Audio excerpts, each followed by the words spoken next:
I've been asked to talk a little bit about the two methods for finding volumes and why we would want to use one or the other, and why do we even have two, and when might we want to use which one.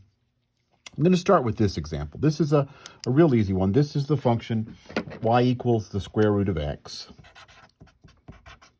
And it goes from 0 to 4. And here's a region, and I want to take that shaded region from 0 to 4, and I'm going to revolve it about the y-axis. So the first way we learned to revolve things about the y-axis involved making a horizontal rectangle. Looking in the camera, I think you could see this horizontal rectangle. Making a horizontal rectangle and imagining if I revolve that particular horizontal rectangle around the y-axis, it's going to make a washer. And so the volume of a washer is pi times the outer radius squared minus the inner radius squared. So the outer radius, that's from here all the way over to there. The outer radius in this case is always 4 minus the inner radius. Now notice, if I'm going to make horizontal rectangles, this little slice over here is dy, right? It's on the y-axis. It's a slice of a little thin slice of y values. That's dy.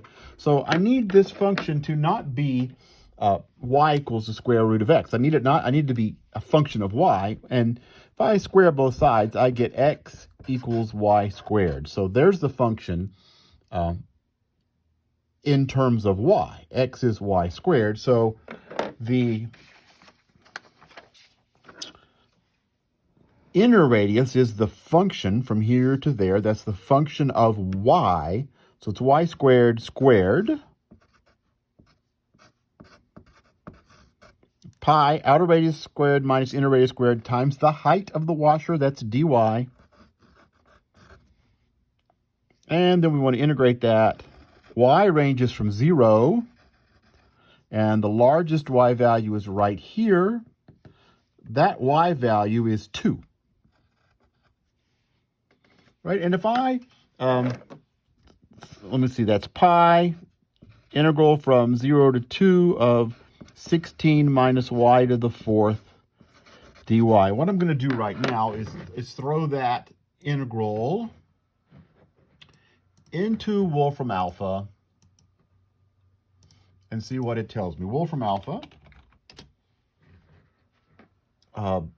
16 minus y to the 4th.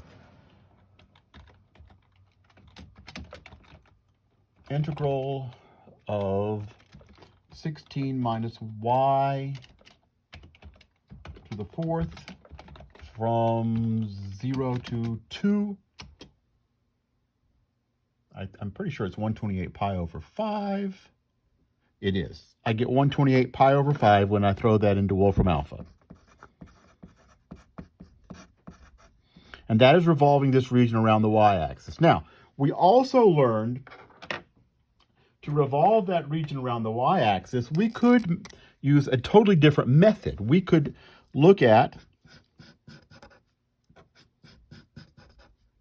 a vertical rectangle. And if I imagine that vertical rectangle rotating around this, it's not thin, it's tall, right? And I get a shell. And the volume of a shell is 2 pi. Average radius, the average radius from here out to the center of that, that's x. And then the height, 2 pi average radius, height is the function square root of x. And then the thickness of that shell, dx. And we're going to integrate that from 0 to 4. Okay, so I get this integral. 2 pi average radius x, height is the function value, thickness of the shell, dx. And what does Wolfram alpha say for that? Let me just start again. 2 pi x times the square root of x from 0 to 4. And this integral, the value of that integral, according to Wolfram alpha, is 128 pi over 5. So, notice, it doesn't matter. If I use the shell method with functions of x, or the washer method because I've changed the functions of y, I get the same answer. That should have been a 5. 128 pi over 5 up here, in case you're confused. I'm sorry about that. 128 pi over 5, both times. So the question is, probably in your mind, well, why have both?